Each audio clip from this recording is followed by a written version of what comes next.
Friends, welcome to delight IAS. मैं Srishti NCERT summary programme में आप सभी का फिर से स्वागत करती हूँ। आज हम पढ़ेंगे अपना क्लास एनसीईआरटी 11th ज्योग्राफी का चैप्टर 5। ठीक है, तो उसमें आज हम पढ़ेंगे खनिज एवं सेल के बारे में। ये टॉपिक हम पहले भी पढ़ चुके हैं, लेकिन चूंकि हमारे चैप्टर है 11th क्लास के एनसीईआरटी का, तो हम इस पर फिर से बात करेंगे। आई होप कि आपका रिवीजन हो जाएगा, दोबारा से अच्छे से समझ में आ जाएगा। ठीक है, तो बात करें, पृथ्वी विभिन्न परतों से बनी है। ठीक है, विभिन्न तत्वों से बनी है और इसकी बाहरी परत पर जो तत्व हैं, इसकी बाहरी जो परत है, उसके जो तत्व हैं वो ठोस रूप में और आंतरिक परत में हैं। और जो आंतरिक परत में है ये गर्म एवं पिघली हुई अवस्था में, अर्थात जो बाहरी अवस्था पर हैं, जो परत पर हैं, ऊपरी परत पर है, वहाँ ठोस रूप में देखने को मिलते हैं, लेकिन वहीं आंतरिक परत में जाके देखें तो ये गर्म एवं पिघली हुई अवस्था में देखने को मिलते हैं। पृथ्वी के संपूर्ण परपटी का लगभग 98% भाग जो है वो इन 8 तत्वों से बना है, जैसे ऑक्सीजन, सिलिकॉन, एल्यूमिनियम, लोहा, कैल्शियम, सोडियम, पोटेशियम तथा मैग्नीशियम से बना है। तथा शेष भाग जो है वो titanium, hydrogen, phosphorus, manganese, sulphur, carbon, nickel एवं अन्य पदार्थों से बना है। ठीक है, तो इस प्रकार से ये कुछ तत्व हैं जो पृथ्वी को बनाते हैं, पृथ्वी की परतों में पाए जाते हैं। भूपर्पटी पर पाए जाने वाले तत्व प्राय अलग अलग नहीं मिलते हैं, बल्कि सामान्यतः एक दूसरे तत्वों के साथ ही मिलकर विभिन्न विभिन्न पदार्थों का निर्माण करते हैं। इन पदार्थों को खनिजों का नाम दिया जाता है। जैसा कि हम बात करें, स्थल मंडल का निर्माण करने वाले तत्वों की जो संख्या है वो अत्यंत कम है, लेकिन आपस में इनका जो संयोजन है वो विभिन्न तरीकों से होता रहता है, जिससे खनिजों की अनेक किस्में बनती हैं। ठीक है, ये समझने वाली बात है, वो आप समझिएगा। विभिन्न किस्में बनती हैं, जैसे कि भूपर्पटी पर कम से कम 2000 प्रकार की खनिजों को पहचाना गया है और उनको नाम भी दिया गया है, लेकिन इनमें से सामान्यतः जो उपलब्ध हैं, लगभग सभी पदार्थ 6 प्रमुख खनिज समूहों से संबंधित होते हैं और जिनको शैलों का निर्माण करने वाले प्रमुख खनिज माना गया है। जैसे कि मैं आपको बता चुकी हूँ, एल्यूमिनियम, कैल्शियम, सोडियम, पोटेशियम, लोहा हो गया, ठीक है, मैग्नीज हो गया, इस तरह के तत्वों में ही इनको गिना जाता है।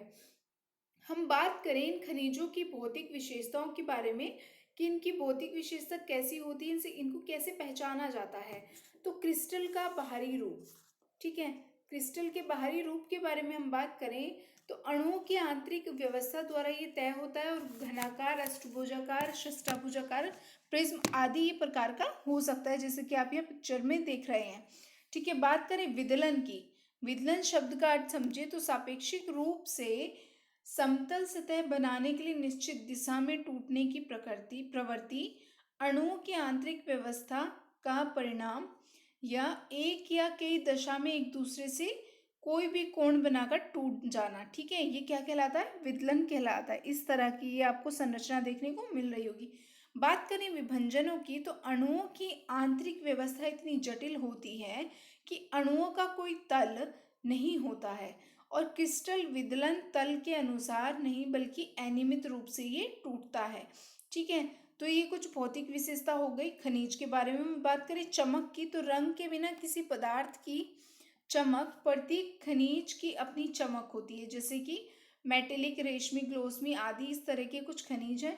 जैसे यहाँ आपको देखने को मिल रहा है, इनकी चमक प्राकृतिक चमक है। ठीक है, आपको देखने को मिल रहे होंगे। बात करें रंगों की, तो कुछ खनिजों के रंग उन्हीं परमाणविक संरचना से निर्धारित होते हैं। ठीक है, किससे निर्धारित होते हैं? परमाणविक संरचना से निर्धारित होते हैं। और बात करें धारियां, तो आप देख रहे होंगे कितने ज़्यादा शार्प आपको देखने को मिल रहे हैं खनिज, ये जो टूटे हुए खनिज है। तो किसी भी खनिज के पिसने के बाद बने पाउडर का रंग खनिज के रंग का या किसी अन्य रंग का हो सकता है, लेकिन उस पर धारियां भी हरी होती हैं, है ना। अगर कोई जो धातु है, यदि ये धातु हरा है, तो यदि ये पिस जाएगा तो पिसने के बाद भी इसमें जो धारियां होंगी वो हरे रंग की ही होंगी। ठीक है, फ्लोराइट है, जैसे फ्लोराइट का रंग है बैंगनी, ये आपको देखने को मिल रहा है बैंगनी है, तो इस पर क्या होगा? श्वेत रंग की धारियां आपको देखने को मिलेगी। तो कुछ इस प्रकार से भौतिक विशेषताएं हैं। आगे बात करें पारदर्शिता की, तो ये जो प्रकाश की किरणें हैं इनके आर पार जा सकती हैं, तो ये पारदर्शी होते हैं कुछ इस प्रकार से खनिज।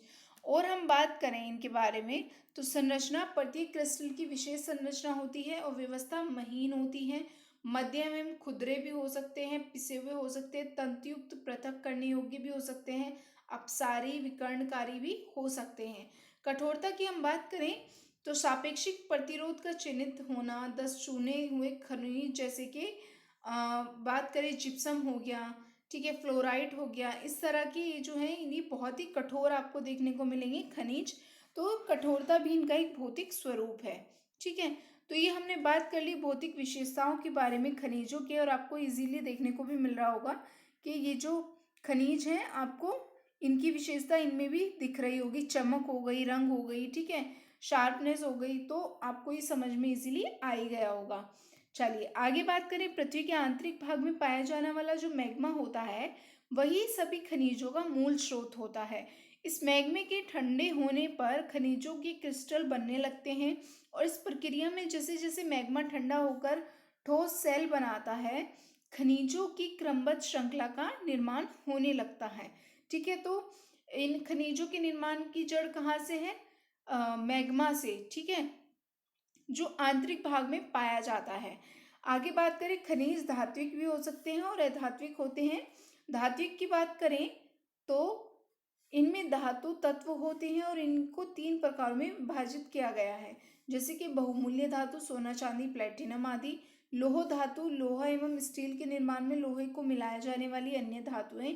अलोहिक धातु जिसे ताम्र, सीसा, जिंक, एल्यूमिनियम आदि धातुएं शामिल होती हैं, ये हैं धात्विक खनिज, ठीक है।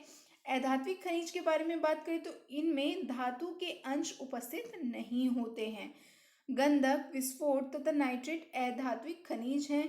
सीमेंट धात्विक खनिजों का मिश्रण आपको देखने को मिलता है, ठीक है। तो ये समझ में आ गया धात्विक खनिज और अधात्विक खनिज के बारे में।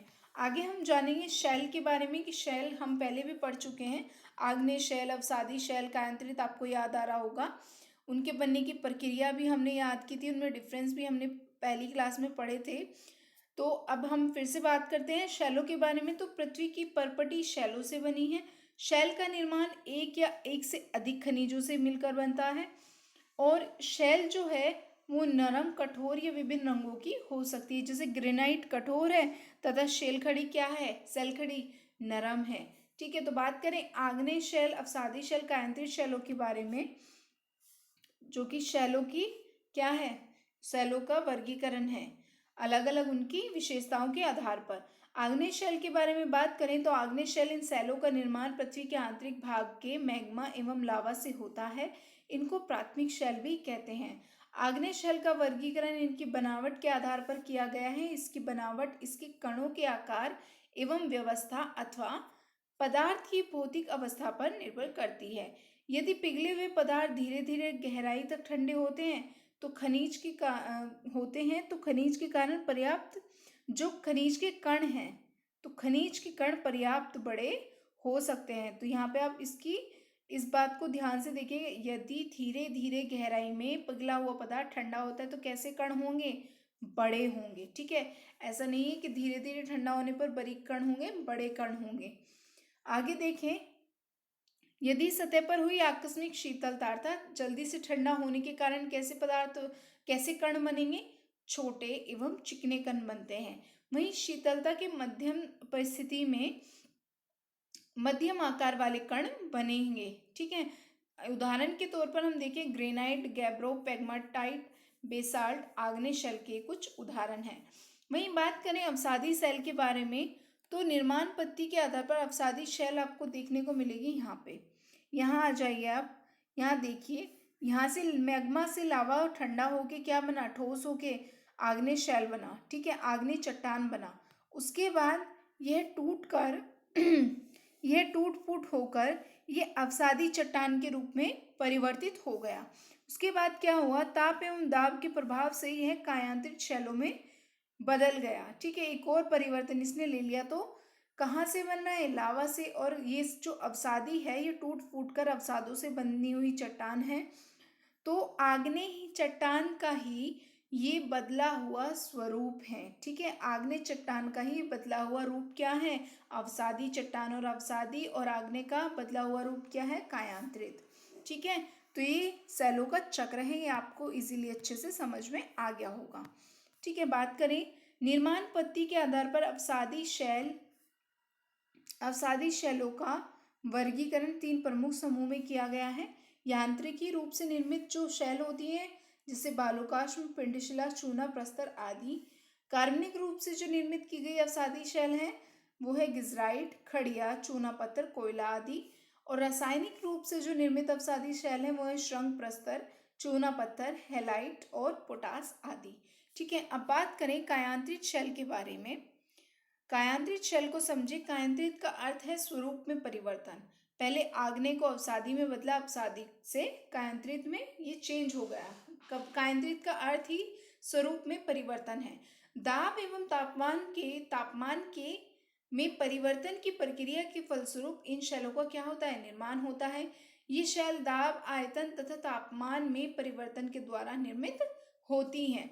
ठीक है, एक औरल सी बात करें तो जब विवर्तनी की प्रक्रिया के कारण शैलें नीचे स्तर पर और बलपूर्वक खिसक जाती हैं, और या जब भूपृष्ठ से उठती हैं, तो पिघला हुआ जो मैग्मा है वो भूपृष्ठीय शैलों जो भूपृष्ठीय शैलें हैं उनके संपर्क में आता है, या उनके ऊपर शैलों के कारण निचली शैलों पर अत्यधिक इन पर दाब पड़ता है। ठीक है, ऊपर आ जाएगा तो इस पर दाब पड़ेगा। दाब पड़ने के कारण ही क्या होती है? कायांतरण होता है। कायांतरण वह प्रक्रिया है जिसमें समेकित शैलों में पुनः क्रिस्टलीकरण होता है। ठीक है, यदि अवसादी शैल हैं तो उनमें थोड़े बहुत क्रिस्टल हैं तो उनका पुनः क्रिस्टलीकरण होगा, तथा वास्तविक शैल में पदार्थ पुनः संगठित हो जाते हैं। अर्थात बनी हुई शैल में अगर क्रिस्टल बने हुए हैं तो वो पुनः क्रिस्टलीकरण होगा, तो क्या होता है? कायांतरित शैल बनती है। ठीक है, समझ में आ गया होगा, इजीली समझाया है। आगे हम बात करें, बिना किसी विशेष रासायनिक परिवर्तनों के टूटने या पिसने के कारण वास्तविक शैलों में यांत्रिकी जो व्यवधान है एवं उनका पुनः संगठित होना गतिशील कायांतरित कहलाता है। ठीक है, ये हमने ऑरली समझा है। एक बार हम और अच्छे तरीके से बात कर लेते हैं कायांतरित शैल के बारे में, जिसको आप ध्यान से सुनेंगे। ठीक है, कायांतरित शैल में उच्च तापमान के कारण क्या होता है? क्रिस्टलीकरण पुनः होता है। अक्सर शैलों में मैग्मा अथवा लावा के योग से नए पदार्थ उत्पन्न होते हैं। ठीक है, जिससे शैलों में पुनः क्रिस्टलीकरण होता रहता है। आगे और बात करें इसकी कायांतरित शैलों के बारे में, तो जो ये कायांतरित शैलों में ऐसी जो संरचना है उसको बेडिंग कहते हैं। जो ये पुनः क्रिस्टलीकरण होता है उसको क्या कहते हैं? बेडिंग कहते हैं। तथा बेडिंग प्रदर्शित करने वाली शैलों को बेडेड शैलें कहते हैं। ये एक नॉर्मल सी बात होगी, इतनी ज़रूरी नहीं है, लेकिन ऐसे ही सुन लीजिए। कायांतरित शैलों के बारे में हम बात करें, इसके उदाहरण के रूप में बात करें तो संगमरमर, ठीक है, ग्रेनाइट, साइनाइट, स्लेट, सिस्ट, क्वार्ट्ज आदि जो हैं ये रूपांतरित शैलों के कायांतरित शैलों के कुछ उदाहरण देखने को मिलते हैं। ठीक है, तो ये थी हमारी आग्नेय शैल, अवसादी शैल और कायांतरित शैल। ठीक है, जिसके बारे में हमने पढ़ लिया। आगे हम एक बार बात कर लेते हैं शैल चक्र के बारे में। ठीक है, शैल चक्र का डायग्राम चित्र मैंने आपको यहाँ पे दे ही दिया है, लेकिन एक बार डेफिनेशन समझेंगे। शैलें अपना मूल रूप में अधिक समय तक नहीं रहती हैं। ठीक है, बल्कि इनमें क्या होता है? परिवर्तन होता रहता है। किस वजह से? दाब एवं तापमान के कारण परिवर्तन होता रहता है। तो शैल चक्र एक सतत प्रक्रिया होती है जिसमें पुरानी शैलें परिवर्तित होकर नवीन रूप लेती रहती हैं। अर्थात आग्नेय शैल पहले अवसादी होती है, उसके बाद कायांतरित शैल में बदल जाती है, और इस प्रकार से ये चक्र चलता रहता है।